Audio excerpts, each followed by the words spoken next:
Welcome to యాస్పరలెట్స్ friends. ఆంధ్రప్రదేశ్లోని health డిపార్ట్మెంట్లో కాంట్రాక్ట్ మరియు అవుట్సోర్సింగ్ ఉద్యోగాలకు నోటిఫికేషన్ రిలీజ్ చేశారు. సో ఇక్కడ చూస్తే ఫ్రెండ్స్, ఇక్కడ అలాగే దీనికన్నా ముందు మీకు ఇలాంటి అప్డేట్స్ కోసం రావడానికి ఈ యొక్క వెబ్సైట్లో మీకు మీ యొక్క కేటగిరీ వైజ్ ఒక ఐటీఐ జాబ్సా, డిగ్రీ జాబ్సా, ఇంజనీరింగ్ జాబ్సా, లేదంటే మాస్టర్ డిగ్రీ జాబ్సా, మీ ఏ రిలేటెడ్ ఉందో దాని మీద మీరు ట్యాప్ చేయడం ద్వారా డైరెక్ట్గా ఆ యొక్క 10th class related jobs, ITI related jobs ఇక్కడ మీరు చూడవచ్చు ఫ్రెండ్స్. ఇక్కడ వీళ్ళ డిగ్రీ జాబ్స్ అంటే డిగ్రీ జాబ్స్. వివరాల్లోకి వెళ్తే ఫ్రెండ్స్, ఆంధ్రప్రదేశ్ హెల్త్ డిపార్ట్మెంట్లో జాబ్ నోటిఫికేషన్. ఇక్కడ పోస్ట్ యొక్క నేమ్స్ చూడవచ్చు. ఇక్కడ ఏ పోస్టులు విభాగాలు ఉన్నాయి: బయోమెడికల్ ఇంజనీర్, అలాగే ఆడియోమెట్రికేషన్ 5, అలాగే రేడియోగ్రాఫర్ 3, అలాగే lab technician 1, theatre assistant 4, plumber 2, office subordinate 1, general duty attendant 11, అలాగే పోస్ట్ మార్టం అసిస్టెంట్లు 3. అలాగే కిందికి స్క్రోల్ చేస్తే ఇక్కడ ఎలిజిబిలిటీ క్రైటీరియా. ఈ జాబ్కి ఎలిజిబిలిటీ క్రైటీరియా వచ్చి మొదటిగా ఏజ్ లిమిట్ వచ్చి జనరల్ వాళ్ళకి 42 సంవత్సరాలు మ్యాక్సిమం ఉండాలి. అలాగే SC/ST వాళ్ళకి 47 సంవత్సరాలు. అలాగే ఒకవేళ ఎక్స్ సర్వీస్ మ్యాన్ 45 సంవత్సరాలు ప్లస్ సర్వీస్ పీరియడ్. అలాగే ఫిజికల్ హ్యాండిక్యాప్డ్ ఉంటారు కదా, PH వాళ్ళు, PWBD వాళ్ళు, వాళ్ళకి 52 సంవత్సరాలు మ్యాక్సిమం ఉండాలి. ఎడ్యుకేషన్ క్వాలిఫికేషన్ ఇక్కడ చూస్తే బయోమెడికల్ ఇంజనీర్ వచ్చి బీటెక్ కానీ, BE కానీ, MTech కానీ, ME కానీ, రిలవెంట్ ఫీల్డ్ బయోమెడికల్ సంబంధించిన స్టడీ చేసి ఉండాలి. అలాగే ఇక్కడ ఆడియోమెట్రికేషన్ ఉంది కదా, ఇది వచ్చి ఇంటర్మీడియట్ ప్లస్ BSc ఉండాలి ఆడియాలజీలో.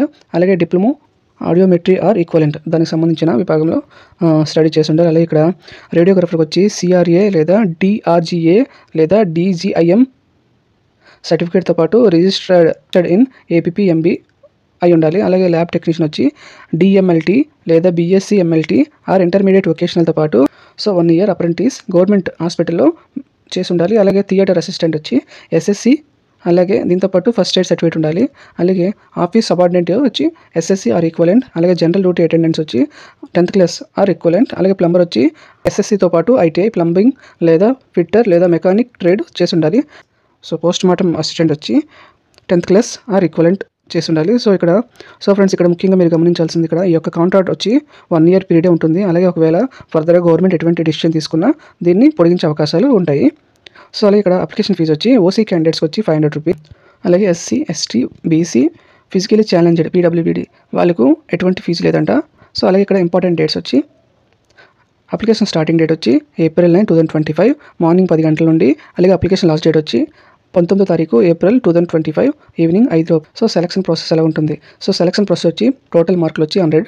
అలాగే క్వాలిఫైయింగ్ ఎగ్జామ్ వచ్చి 75 మార్క్స్ ఉంటాయి. అలాగే ఫ్రెండ్స్, ఒకవేళ మీలో ఎక్స్పీరియన్స్ ఉన్న దానికి మార్కులు యాడ్ అవుతాయి. అలాగే మీరు ఒకవేళ కోవిడ్ టైంలో హాస్పిటల్లో పనిచేస్తారు కదా, ఆ టైంలో ఆ పీరియడ్ అబోవ్ 6 months దాటుంటే వాళ్ళకి ఈ యొక్క మార్క్ పర్సంటేజ్ విధంగా యాడ్ చేస్తారు. ఫ్రెండ్స్, ఇక్కడ చూస్తే శాలరీ ఎలా ఉంటుంది? బయోమెడికల్ ఇంజనీర్ వచ్చి 54,000. మోడ్ ఆఫ్ రిక్రూట్మెంట్ వచ్చి కాంట్రాక్ట్ ప్రాతిపదికన కింద. అలాగే ఆటోమెట్రికేషన్ AMT వచ్చి శాలరీ వచ్చి 32,000 నియర్గా. అలాగే మోడ్ ఆఫ్ రిక్రూట్మెంట్ వచ్చి కాంట్రాక్ట్ ప్రాతిపదికన కింద. అలాగే రేడియోగ్రఫర్ వచ్చి 35,000 నియర్గా. అలాగే దీని యొక్క కాంట్రాక్ట్ ప్రాతిపదికన కింద వేకెన్సీ తీసుకుంటారు. అలాగే ల్యాబ్ టెక్నీషియన్ వచ్చి నియర్గా 32,600. అలాగే దీని యొక్క మోడ్ ఆఫ్ రిక్రూట్మెంట్ వచ్చి కాంట్రాక్ట్ ప్రాతిపదికన కింద. అలాగే థియేటర్ అసిస్టెంట్ వచ్చి 15,000 రూపాయలు అవుట్సోర్సింగ్ కింద. అలాగే ఆఫీస్ సబార్డినేట్ వచ్చి 15,000, అది కూడా అవుట్సోర్సింగ్ కింద. అలాగే జనరల్ డ్యూటీ అటెండెన్స్ వచ్చి 15,000, ఇది కూడా అవుట్సోర్సింగ్ కింద. అలాగే ప్లంబర్ వచ్చి 15,000, ఇది కూడా అవుట్సోర్సింగ్ కింద. అలాగే పోస్ట్ మార్టం అసిస్టెంట్ వచ్చి 15,000. ఇది ఎలా అప్లై చేయాలి ఫ్రెండ్స్? అప్లై చేయడానికి నేను ఇక్కడ ఇవ్వబడ్డ నోటిఫికేషన్ ఉంది కదా, PDF మీరు డౌన్లోడ్ చేసుకుని నీట్గా క్షుణ్ణంగా చదివిన తర్వాత మీరు కింద అప్లికేషన్ ఫామ్ ఉంటుంది, నేను చూపిస్తాను. దానికన్నా ముందు ముఖ్యంగా మీరు అప్లికేషన్ ఫామ్ డౌన్లోడ్ చేసుకున్న తర్వాత దాన్ని నీట్గా ఫిల్ చేసి, అలాగే ఇక్కడ ఇవ్వబడ్డ డీటెయిల్స్ SSC క్వాలిఫికేషన్ సర్టిఫికేట్, అలాగే క్యాస్ట్ సర్టిఫికేట్, అలాగే సర్వీస్ సర్టిఫికేట్ ఉంటాయి కదా, మిగతా ఇవ్వబడ్డవన్నీ దానికి జత చేసి నెంబర్ 3 ఉంది కదా, సబ్మిట్ ఫిజికల్లీ. ఇక్కడ మీ యొక్క డాక్యుమెంట్స్ని, అలాగే మీ యొక్క ఫీజుని కానీ మీరు ఫిజికల్గా మళ్ళీ చెప్తున్నాను చూడండి, ఈ యొక్క డాక్యుమెంట్ని మీరు పోస్ట్ చేయకూడదు. ఓన్లీ ఫిజికల్గా మీరు ఇక్కడ ఇవ్వబడ్డ ఆఫీస్ అడ్రస్ ఉంది కదా, DCHS Eluru government hospital premises అంటే ఆవరణంలో, అక్కడ మీరు April 19, 2025 ఈవినింగ్ 5 లోపు వర్కింగ్ డేస్, అది కూడా వర్కింగ్ డేస్ ఫ్రమ్ 9/4/2025 నుండి. అలాగే April 19వ తారీఖు 4/2025 ఈవినింగ్ 5 లోపు ఈ యొక్క డాక్యుమెంట్స్ని ఫిజికల్గా మీరు సబ్మిట్ చేయాలి. ఒకవేళ మీరు పోస్ట్ చేస్తే ఇది రిజెక్ట్ అయిపోతుంది, చెల్లదు. ఓకే, ఇది గమనించగలరు.